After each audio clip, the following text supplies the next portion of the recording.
Разбирането на ума ни помага да живеем по-осъзнато и целенасочено, вместо да бъдем подвластни на случайни мисли и емоции. Когато осъзнаем как работи умът, ние можем да различаваме полезните мисловни модели от тези, които ни ограничават. Това ни дава сила да променим негативното мислене, да преодолеем страховете си и да изградим по-здравословна вътрешна среда.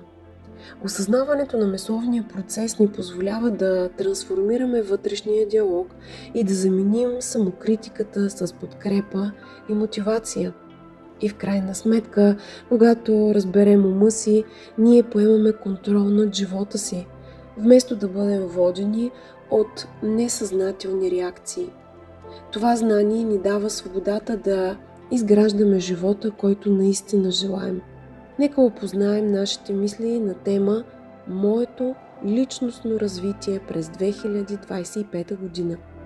Личностното развитие, израстването не е дестинация, а пътешествие, процес, в който всеки ден имаме възможност да бъдем по-добри от вчера.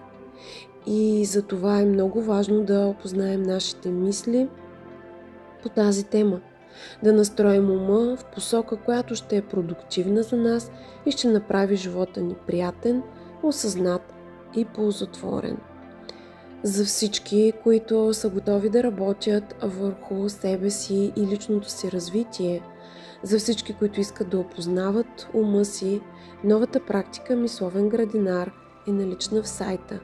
За да я получите, може да я поръчате от линка под видеото и тя ще бъде изпратена на имейл адреса ви.